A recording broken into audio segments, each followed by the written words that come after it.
গতকাল দুপুর 1:05 আমাদের ফ্লাইট ছিল দুবাই এয়ারপোর্ট থেকে, দুবাই টু কলকাতার ফ্লাইট। তো আমরা সকাল সকাল বেরিয়ে গেছি বাড়ির থেকে, সকাল বলতে 10টায় বেরিয়েছি। সকালে খাওয়া দাওয়া সেরে তারপর বেরিয়েছিলাম। খাওয়া দাওয়া বলতে হালকা ব্রেকফাস্টই করেছি, কারণ যেহেতু ফ্লাইটে খেতে দেয়, দুপুরের লাঞ্চটা বেশ ভালোই দেয় এমিরেটসে, ওই জন্য হালকা খাবারই খেয়েছি। আর অরিকে একটু খিচুড়ি খাইয়ে নিয়েছি, আর ওর জন্য একটা রুটি মানে পরোটা বানিয়ে নিয়েছি, ও যেটা খুব ভালোবাসে। দেখি খেলে ভালো তাহলে ওকে খাইয়ে দেব। এই বাচ্চা কাচ্চা নিয়ে ট্রাভেল করে না খুব সমস্যা, কি খাবে কি করবে, মানে টাইম মতো ওদের প্যাম্পার চেঞ্জ করে, এগুলো যারা ছোট বাচ্চা নিয়ে ট্রাভেল করে তারা জানে কত যন্ত্রণা। তো আমরা এখন এসে এই বোর্ডিং লাইনে দাঁড়িয়ে পড়েছি। এর আগে একটা ব্যাগ আমরা র্যাপিং করলাম। তো আমরা দাঁড়িয়েছিলাম বোর্ডিং লাইনে, মোটামুটি ভিড় ছিল, খুব একটা ভিড় ছিল না। আমাদের বোর্ডিং ইমিগ্রেশন সব কিছুর পরে আমরা গিয়ে একটু দাঁড়িয়েছি, ওর বাবা একটু গেছে একটা দোকানে মানে ডিউটি ফ্রি থেকে কিছু কেনার জন্য। এদিকে অরি বারবার আমাকে জিজ্ঞেস করছিল বাবা কই বাবা কই বাবা কই, আর তার তো আর প্রশ্নের শেষ নেই, তার প্রশ্ন একের পর এক চলতেই থাকে। প্লেনে উঠে উনি খুব ব্যস্ত, ওনার হেডফোন লাগবে, টিভি ভূত চালাতে হবে, আরও প্রচুর কাজ থাকে, মা বাবাকে উৎপাত করা, বিরক্ত করা, মানে ওনার আর কাজের শেষ নেই। তো অন্যদিন বাড়িতে বসে এই পরোটাটা ভীষণ ভালো খায়, কিন্তু আজকে একদমই খেলো না।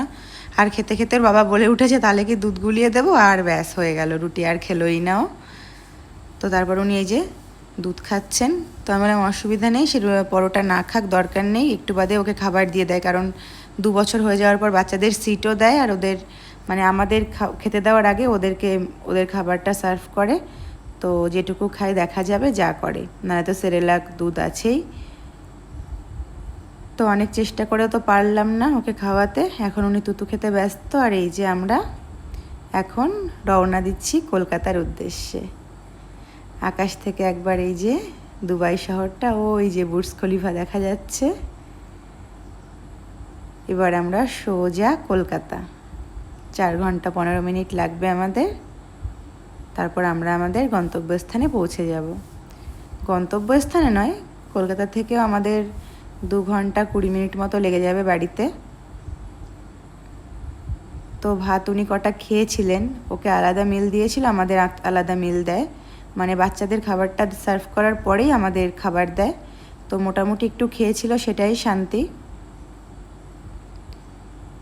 এটা হলো রাত্রে আকাশ থেকে আমার শহর Kolkata, the city of joy, Tilottama মহানগরী, যে যেটাই বলেন, আমার শহর কলকাতা। তো আমরা পৌঁছে গেছি, আর পৌঁছেই দেখলাম বৃষ্টি হয়েছে একটু আগে, কিন্তু বৃষ্টিটা দেখতে পারলাম না, বৃষ্টির জলটা দেখতে পারলাম আর কি।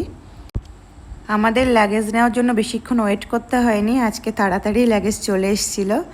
তারপর জামাইবাবু ফোন করলো, ওনারা চলে এসছে। তো আমরা ইমিগ্রেশন করে লাগেজ নিয়ে সব কিছু ফর্মালিটি কমপ্লিট করে বেরিয়ে দেখি দাঁড়িয়ে আছে সবাই, আর অরি দৌড়ে গিয়ে আগে ওর মেশোর কোলে উঠেছে। আমাদের হঠাৎ দেশে আসার কারণ হচ্ছে আদির বোর্ডিং স্কুল থেকে ছুটি দেবে সামার ভ্যাকেশানে, ও বাড়ি আসবে, তার জন্যই আমরা এসেছি। তো আমরা সেফলি পৌঁছে গেছি, এবার আমরা রওনা দেবো বাড়ির উদ্দেশ্যে। গাড়িতে লাগেজ ওঠাচ্ছিল, আর জামাইবাবু আমার জন্য লিচু কিনে নিয়ে এসেছিলো, সেটাই দেখাচ্ছিল। তো আমি বললাম ঠিক আছে রাখো, গাড়িতে উঠে খাবো। তো সবাই ভালো থেকো, সুস্থ থেকো, তোমাদের সাথে দেখা হবে আবার পরবর্তী কোনো ভিডিওতে। Bye bye.